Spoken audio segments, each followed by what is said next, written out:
اتكلمنا على كريمات المرطبة وايه احسن الكريمات المرطبة اللي تشتريها في الفيديو ده، وكمان اتكلمنا على الهيالورونيك اسيد في الفيديو ده وايه احسن الانواع اللي نشتريها، لان الروتين بتاع الشتاء لازم كريم مرطب مختلف عن الكريم المرطب اللي بتستعمليه اساسا في فصل الصيف. وكمان الصديق الصدوق ليكي لازم الهيالورونيك اسيد طول فصل الشتاء عشان نحافظ على ليونة البشرة وترطيب البشرة. والنهارده هنتكلم على سيرم فيتامين سي وكريم العيون، احسن الانواع. انا مش هتوهكم واقول لكم الانواع الوحشه والانواع الحلوه والحاجات دي كلها، انتوا ما بتحبوش كده، عايزين دايركت على طول كده ايه احسن الانواع وانت اختاري ما بينهم، يعني يخلص حاجه هاتي التاني وارجعي للي انت بتحبيه وهكذا، فاهمه؟ انا قصدي كده، فانا بقول لك كذا نوع علشان ما تروحي صيدليه ما لقيتيش ده تجيبي ده. شرفتوني ونورتوني معاكم ياسمين. لو انت اول مره تشوفيني اعملي لايك للفيديو واشتراك في القناه وفعلي الجرس عشان يوصلك اي فيديو جديد، واي سؤال اكتبي لي تحت في الكومنت. سيرم فيتامين سي من اهم الحاجات اللي لازم تستعمليهم على بشرتك، ده من الاساسيات، ده ما فيهوش تغيير، ده اساسي. الفيتامين سي الصبح، بعد كده نحط الكريم المرطب، بعد كده نحط كريم الشمس، ده من الاساسيات مهما كان نوع بشرتك ايه،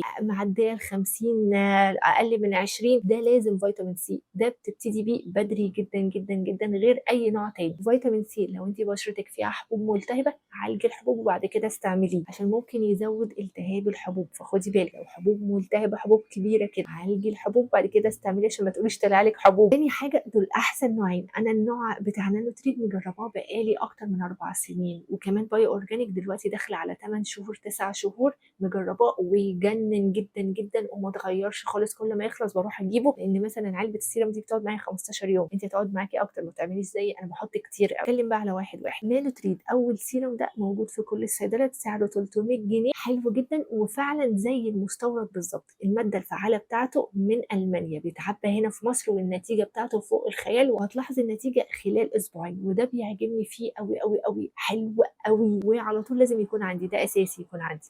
تاني حاجه الفيتامين سي بتاع بايو اورجانيك، ده غالي شويه، ده ب 400 وحاجه، بس ده فيه مشكله عشان كده مش بقول عليه كتير. لو انت هتحطي كريم الشمس بانتظام، يعني بانتظام كل ساعتين بالظبط اوكي، لانه داخل فيه ريتينول وداخل فيه نسبه ريتينول، انا مش عارفه النسبه قد ايه بس كاتبين ان في نسبه الريتينول مع الشمس ممكن يطلع خطوط وتجاعيد فيعمل لك مشاكل كتير للبشره. فانا يعني انت لو هتستعملي كريم شمس او بتحطيش ميك اب الصبح، ده اهم حاجه طبعا، انت كده ما عملتيش حاجه، ما تستعملوش. هتستعمليه لما ترجعي ماشي، يعني انت ممكن تستعملي ده خارجه الصبح، حطي كريم مرطب كريم الشمس بتاعك عادي، لما ترجعي مش هتظهري للشمس نص النهار، يعني الساعه 2 3 ايا كان بقى، بتعملي اللي وراكي، بتنزلي تجيبي اكل، بترجعي تاني بتطبخي، تمام جدا جدا، تقدري تحطي فوقيه كريم المرطب، وبعد كده بالليل تستعملي الروتين بتاعك عادي، يعني الريتينول الكريم المرطب كل الحاجات اللي انت بتعمليها دي، يعني ده تقدري تستعمليه في اي وقت، بس هتظهري بيه للشمس دايركت كده ده غلط جدا جدا وهيظهر لك مشاكل كتير لبشرتك، بس ده نتيجته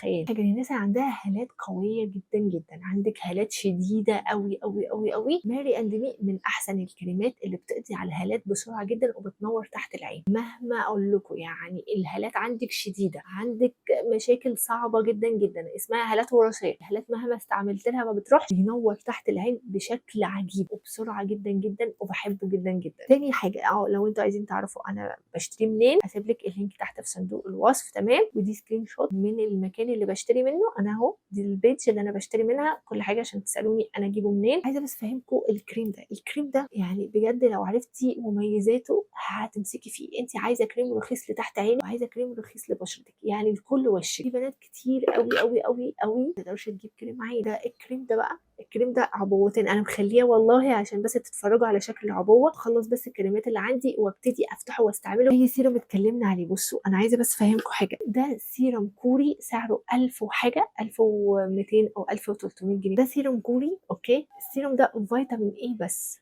مش زي ده خالص، يعني ده بيرمم البشره بسرعه جدا وبيحسن البشره وبيقضي على الخطوط والتجاعيد وبيصلح طبقات الجلد. تخيل طبقات الجلد بتتصلح ازاي. اي سيرم من دول انا عايزه اوريكم داخل فيه الفيتامين اي. انت اي حاجه عندك امسكيها دلوقتي هتلاقي مكتوب عليها فيتامين اي، ده مكتوب فيه فيتامين اي، ده الناسراميد بتاعي، في هنا فيتامين اي، كل حاجه كل حاجه، حتى الميك اب بتاعك داخل فيه فيتامين اي، الماسكارا اللي انت بتحطيها على عينك داخل فيها فيتامين اي. فيتامين اي من المكونات الاساسيه لكل حاجه بتحصل للجلد. ده مش بيعمل انجاز عادي، ده بيعمل انجاز رهيب، ينفع لكل انواع البشره، وينفع تحطيه تحت عينك لانه فعلا فعلا مغذي. ده احسن كريم انا جربته، ده كريم امريكي ما فيهوش اي مواد مضره، ينفع لكل انواع البشره. بشرتك حساسه، بشرتك فيها اي مشاكل، بشرتك فيها ايه، عملتي تقشير، عملتي سكراب، خايفه بشرتك يحصل فيها حاجه، فيتامين اي استعمليه بعد اي حاجه، استعمليه كل يوم. ده في الشتاء يرطب الجلد جدا جدا ويمنع خروج الميه بسرعه، بيعمل كل حاجه. انت مش عايزه تعملي سيرم، مش عايزه تعملي اي حاجه، هاتي ده وخدي النتيجه الرهيبه اللي هتحصل لبشرتك. حاجه لو انت خارجه في يوم شمس طويل جدا ونسيتي تحطي كريم الشمس، ارجعي بس حطي الكريم ده على بشرتك ولا اكنك ظهرتي للشمس. اي حاجه ناتجه عن تعرضك للشمس بتروح بسبب فيتامين اي. انا عايزاكي بس تكتبي فوائد فيتامين اي. ده عرض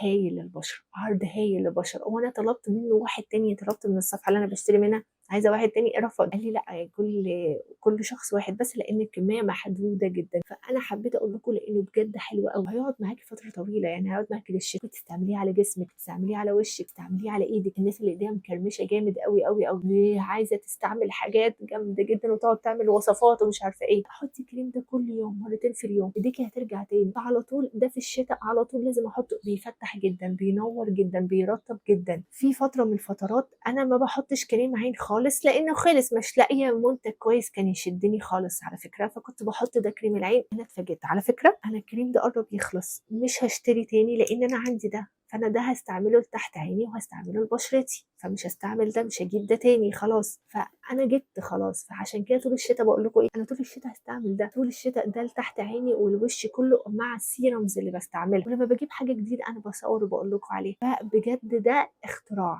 ده اختراع بيفتح حوالين العين، بيشيل الخطوط، بيرطب جدا جدا، وبتحسي بالترطيب فتره طويله. انا بجد بحب الترطيب بتاع بشرتي. الترطيب بيمنع 90% من مشاكل البشره، الخطوط والتجاعيد، بقع في البشره، تهدل البشره، الكولاجين نفسه بيتكسر بسبب الشمس. فانت لما بتحطي فيتامين اي بتعملي تجديد لخلايا بشرتك، بترممي بشرتك، اللي هيحصل ايه، الكولاجين هيزيد في بشرتك. فده من الاختراعات الكويسه. سيرم الكافيار بتاع اي جي، السيرم الكافيار مهم جدا جدا لو انت عايزه نضاره بسرعه، عايزه بشرتك تبقى كده يقولوا عليها ايه، نضره، عارفين اللمعه اللي بتبقى في البشره بسرعه جدا جدا دي، تستعملي. بس نصيحه لما تيجي تستعمليه عشان تاخدي نتيجه منه حلوه، استعمليه بالليل مع الريتينول، او مش عندك ريتينول استعمليه بالليل مع الكريم المرطب، حطيه وشوفي النتيجه تاني يوم الصبح، هيبقى حلو جدا. مش بكتر المنتجات، مش بكتر الحاجات، المهم تستمري على حاجه. انت حسب بشرتك بتقولك ايه، حسب بشرتك بهتانه هنزود، هنعمل تقشير لبشرتك، نعمل فيتامين سي كويس، اكيد الفيتامين سي بتاعك مش كويس بتحطيش كريم شمس. البشره بتنور بسبب الحاجات اللي احنا بنحطها لها على مدار اليوم. فانت الصبح فيتامين سي، كريم مرطب، كريم شمس. انا مش هقول لك كريم عين ومش هقول لك فيتامين تاني ولا الحاجات دي، بس اساس البشره الفيتامين سي. بالليل نحط الريتينول والكريم المرطب. وبكده لو عجبك الفيديو اعملي لايك للفيديو، اشتراك في القناه وفعلي الجرس عشان يوصلك اي فيديو جديد، واي سؤال اكتبي لي تحت في الكومنت. باي.